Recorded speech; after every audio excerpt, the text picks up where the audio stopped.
sana at mga mahal sa buhay ay nakapakinig po ng salita ng Diyos sa preaching po ng ating pastor. Kaya ituloy sa bagay na yun. Sa Bible, hindi ko babalik ang salita ng Diyos. Walang kabuluhan.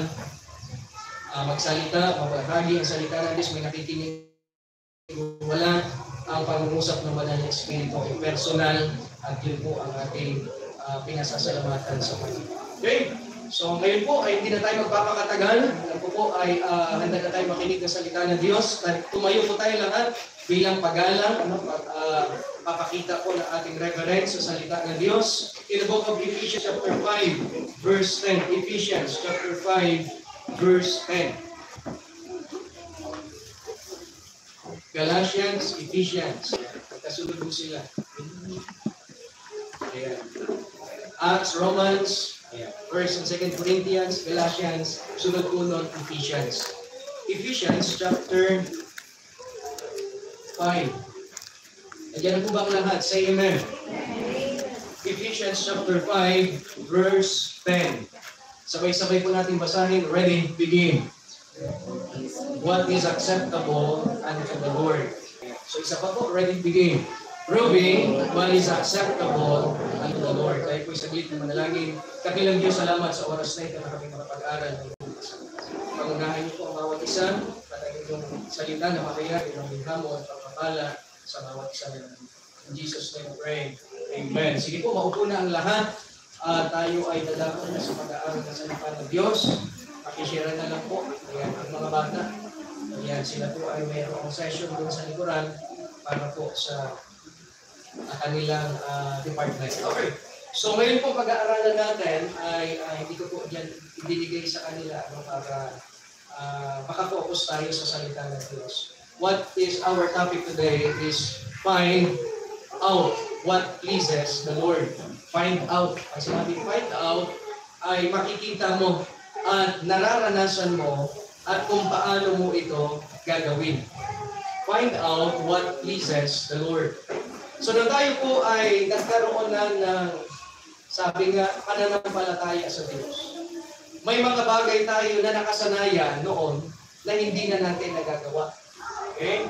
May mga bagay tayo na monthly o taon-taon ginagampanan. Pero sa paglilingkod natin ito ay tinatawag natin na overcome natin siya. Na panagumpayan natin ang mga bagay na yon. Ano ba yan? Kung isa-isa mo, marami yan.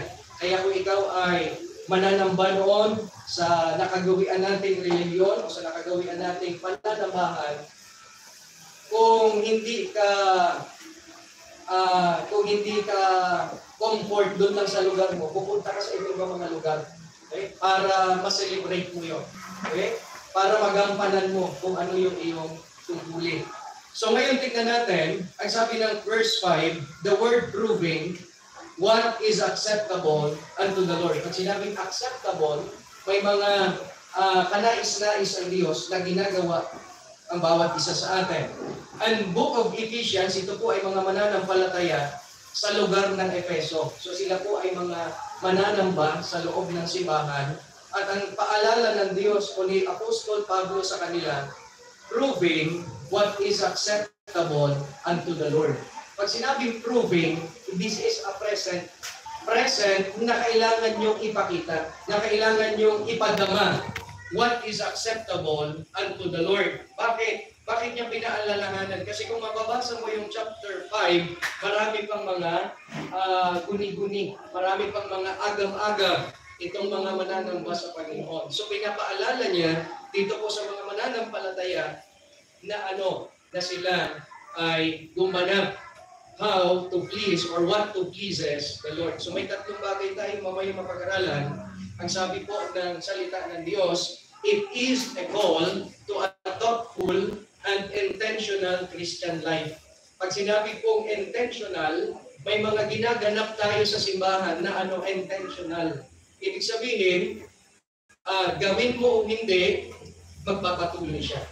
Thoughtful ay kailangan natin magpakatotoo ang kalooban ng Diyos sa bawat isa sa atin. Not a passive one. Pag sinabing passive one, not active, hindi ka aktibo, not participating, ayaw mo mag-participate sa mga ministry ito,